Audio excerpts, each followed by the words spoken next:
a story of unchecked ambition and scientific innovation, a story of tragedy against the innocent and the dangers of the selfish.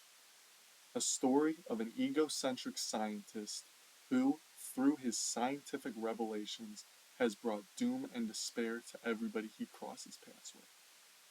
Am I talking about the acclaimed novel by Mary Shelley entitled Frankenstein or The Modern Prometheus? Or am I talking about pop culture sensation and video game series Five Nights at Freddy's created by Scott Cawthon? Now I know what you're saying. You're just putting it into a simple perspective, shake and bake. If you say it like that, obviously they seem similar, but that's about it. Well, I am making this video essay to prove, beyond a shadow of a doubt, the similarities between Mary Shelley's Frankenstein and Scott Cawthon's Five Nights at Freddy's, and to prove that unless Scott Cawthon had an intense moment of self-actualization where he had the exact same thoughts that Mary Shelley did when she wrote this novel all those years ago, that Scott Cawthon based part, if not all, of the story of his game series on Frankenstein. So let's get into it. With first, and probably most obviously, the creators. These are two men plagued by ambition for social and scientific innovation. First, you have Victor Frankenstein. Raised in France from a young age after the death of his mother, he has only wanted to control life. He has been interested in how mortality exists and has had the desire to go against the natural mortality of the world. Through this, Frankenstein creates his monster. His ambition leads to his undoing. He is a selfish man who only thinks about repercussions that may occur to his own person. He doesn't care about the dangers he puts on other people until it's far too late to even fix them. Similarly, you have William Afton, who, in the 70s, wanted to be famous for creating animatronics, robots, in a pizzeria similar to Chuck E. Cheese's.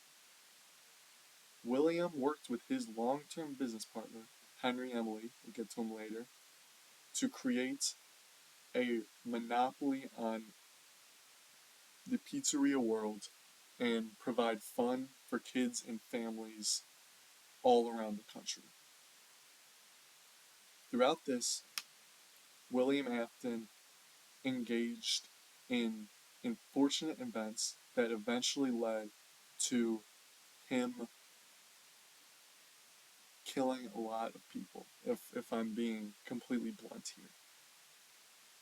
What started as a simple desire to be famous quickly delved into a desire to be immortal, a desire to exist forever, not just by name, but by soul, and live on our mortal plane for eternity. After William Afton observed his own son having his soul trapped in one of his creations after the bite of 83, he got an idea in his head. What if I were to replicate this? What if I could do this again? What if I could make it so I would exist forever? I would never die. And with this singular thought and this singular drive of ambition, William Afton had set into motion an uncontrollable string of events that would only lead to death and more death for everybody. With this, William Afton started killing kids, getting multiple Five Nights at Freddy's pizzerias shut down across the country, leading to an end for the franchise as we knew it. All because he wanted to find out how to control life. Obviously, on a surface level, these two men are very similar. As I said, they're both selfish. As I said, and as you can see, they wanted to control life. Control is a big part of this. Both of these men thought that they were better than the natural laws that govern us as humans. They thought that with their intellect, they could combat the natural way of life. And as you'll see, both of them paid the ultimate price for this crime against nature, as both of them did it. William Afton killed, obviously, was more overt with his scientific methods. He didn't. Frankenstein just brought a creature to life. All right, Victor, with all of his faults and all of the issues going into what he tried to do, he did not want to hurt anybody. And what he was doing would not have, obviously, to a regular thinking person, it probably would hurt somebody, but to him, he could not see a possible way where it would hurt somebody. He is just a narcissist. He thought that if you could bring some creature to life, there's only good to be done with it. Whereas William Afton is a much more overt evil.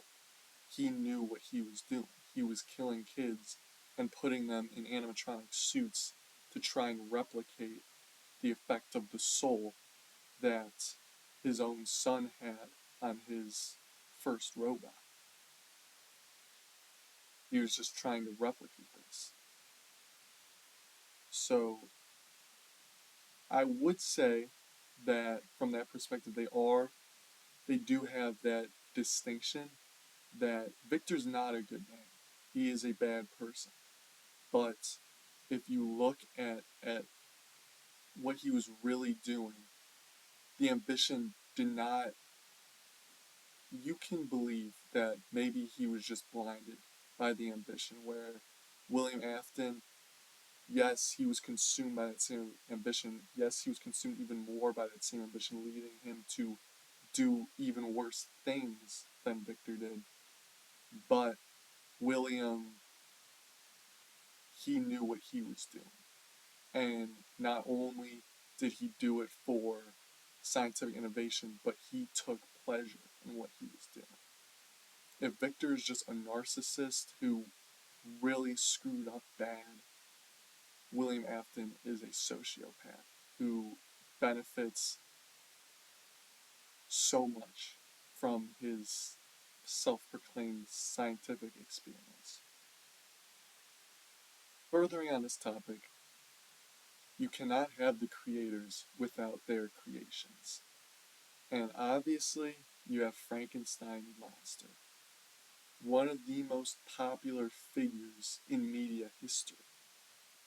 He's a huge guy, he's green, he has a lot of stitches, he has some bolts in his head, and he throws people around, you know. He's an amalgamation. And this is another main similarity between the monster and the animatronics. They're physical dangers. I mean, a normal human cannot fight off either of these. And also, there's supernatural aspect. William Afton has twofold in his creations. He created these robots, but he also imbued them with the souls of the kids. So not only are his creations the robots that he makes, but they're also the possessed robots that he ends up letting loose. He puts the kids in the suits to turn his creations into a supernatural kind of thing, much like how Frankenstein, he built the body, but then he imbued it with life. He gave it thought. He gave it a soul, if you will, similar to how William Afton gave the animatronics a soul. And you can definitely see the monster and the animatronics as symbols of innocence. The monster, when he is created, while he may have the body of a monster of a man, he has a certain childlike innocence about him. He doesn't know anything. He doesn't even know how to form thoughts. He was born with the capability to do so, but he doesn't even know words. It's almost heartbreaking. When humans are born, babies, they don't have thoughts. They don't really even have the capability to form them. But they don't have to. As they grow, as they gain the ability to consciously move their body, they also have the ability to consciously decide how they want to. Monster, he was created with this immense ability to do anything and perceive everything, but he couldn't even organize the thoughts in his mind until he learned language, until he learned how to read and how to speak, and he eventually becomes very eloquent with his talk. He is innocence at the start.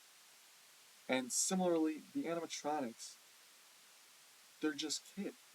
The robots obviously don't have anything, but when they have the souls of the kids in them, they are just kids.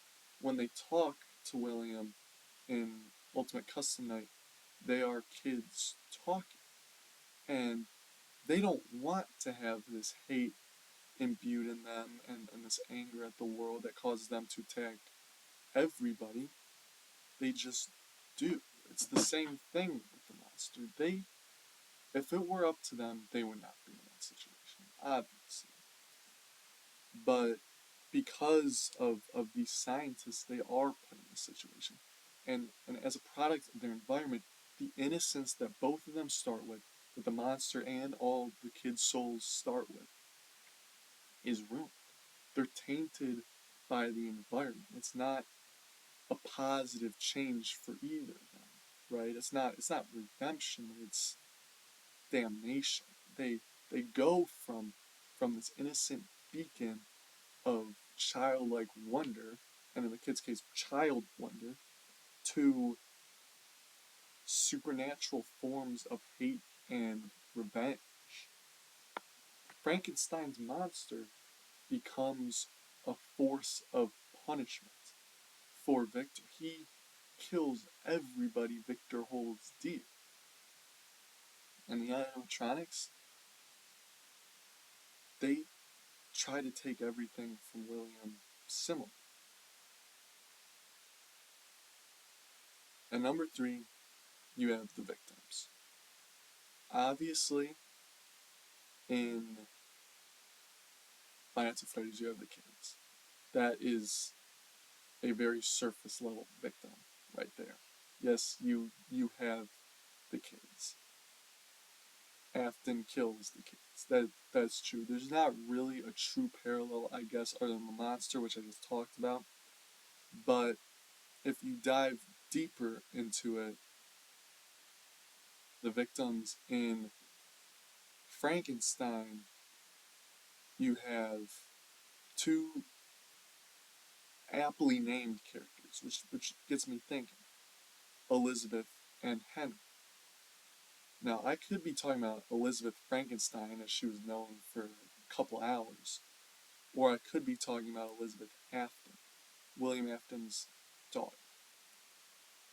Now, obviously, Elizabeth Frankenstein, she was in love with Victor for a while. She, for some reason, stuck with him through all his bullshit, where he was traveling the country looking for a place to build this bride, trying to evade the monster, and she eventually marries him, to which the monster kills her on her wedding night because Victor was selfishly thinking the monster only wanted to kill him.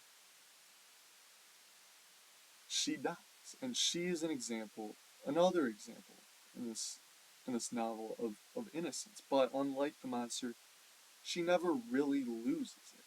She never learns about the monster until her final moments. She's saddened by the death of an innocent kid, but she never truly learns about the dark nature behind Victor.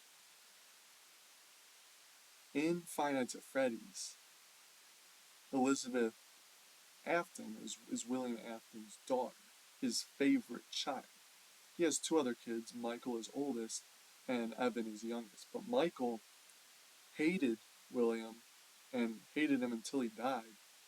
And Evan was terrified of William and eventually was part of the catalyst that got William into experimenting with the soul. But Elizabeth is the most direct death personally to William. Like, obviously, he killed the kids, but as a personal character, you know, relationship wise to William, he directly caused her death with the animatronic circus baby. This is a creation of his that was built to kill, to trap and kill little girls, to try and replicate the results of the Bite of 83 with the soul. Circus Baby is built to look very friendly to young girls and be someone that they would want to play with at this location. They started a whole sister location called Circus Baby's Pizzeria. It was hers. And she was designed specifically so that little girls would want to get close to her and spend time with her. She would give out ice cream to them, and pretty much her programming had her using ice cream, using her singing and her kind demeanor to lure girls away from their families or their friends at a party, try and get them in their own room, and then open up, revealing a large claw, ensnaring the little girl, and trapping her inside the animatronic where they would probably starve. Now, as I said, Elizabeth was William's favorite daughter. And unfortunately for both of them, Circus Baby was her favorite animatronic. And William had forbade her from ever being one-on-one with Circus Baby because he knew what he designed it to do. But, unfortunately for William and his daughter, what was obviously going to happen happened, and Elizabeth went against her father's rules, ended up one-on-one with Circus Baby, was trapped, and was eventually killed, and her soul resided in the robot to haunt it. Now, both of these deaths symbolize a point of no return for these scientists. The death of Elizabeth Frankenstein led to Victor becoming incredibly depressed and having one goal, and that is to end Frankenstein, the monster, Frankenstein's monster. That's all he wanted to do. This death led to his final realization that he is the cause of everything. It's been his fault. Even in his darkest moment, he kind of gets his redemption, in a way. Which we even see when he warns Walton against ambition. The whole story is against ambition. And he, in his dying moments, he still tells Walton and his men ambition is good, but he realizes that everything has kind of been his fault. You know, all these deaths are on him. And the whole time he's been selfish, he is guilty for it. And rightfully so, he holds immense guilt in his heart.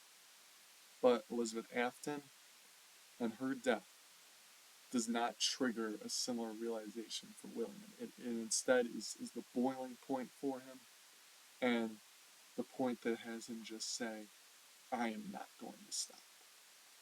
I will do this forever. You know, I'm going to find out how to keep my soul and I will not stop my research, pretty much. So, kind of the point of no return, because obviously both of their decisions, or both of their reactions, do lead to their death. Victor is going to die. His despair puts him in a deep sickness that leads to his death before the monster can even catch him. And William's ambition leads to the souls of children, scaring him so bad he hides in a spring-like suit, which eventually kills him and traps him in that suit. This is the point of no return for both characters. Elizabeth serves as this point that solidifies their eventual demises. But then you have Henry. For both of them, Henry serves as a moral parallel, kind of a contrast to them. For Victor Frankenstein's anguish and ambition, Henry Clerval is bright-eyed and excited for the scientific world. He just wants to learn everything, when Victor wishes he could forget. And Henry Emily is William Afton's business partner. He made some of the robots as well, but he obviously does not want, even really care about the whole soul thing. He doesn't want to figure out how to live forever. He eventually puts an end to the souls and frees them. He doesn't want to trap all these souls in these animatronics. He wants to free them all. And Henry Clerval and his death is also a big hit to Victor, because it's just another example of innocence destroyed by him. Whereas Henry Emily, William doesn't see him die. They end up as enemies because William kills Henry Emily's daughter, Charlotte, as revenge. Revenge for Henry breaking up the partnership, revenge for Henry not agreeing to do the scientific research with William. Just some sort of twisted action against William. But even then, that's the first kid that William directly kills. That is kind of his main loss of innocence, similar to how Clerval is the final loss of innocence for William. He is grief-stricken. Even before his wedding, he knows something bad will happen. And his resignation is either he will kill his monster or his monster will kill him. And for William, he kills Henry's daughter, and now he will kill again, and he will continue to kill. So, for both scientists, a death of a character, Elizabeth, and a loss of innocence in a character, Henry, causes Frankenstein and Afton to both solidify their paths, which is just kind of an interesting. This is one of the things that makes me think these may very well be connected. Beyond just, the scientist thing, they have two characters named the same. And they both have very similar roles to offer as contrasts to the scientists. It's very, very interesting to me. But I know what you're thinking. You're just kind of comparing apples to oranges here. Like, this is kind of similar, this is kind of similar. But I'm going to hit you with a huge reveal here. We all say Frankenstein's monster, right? But what if, when you say Frankenstein's monster, the apostrophe S isn't possessive? We're not saying it's the monster Victor. We're not saying it's, Victor made the monster. What if we're saying Frankenstein is monster. Because I know Afton is monster, and many may argue Frankenstein is monster too.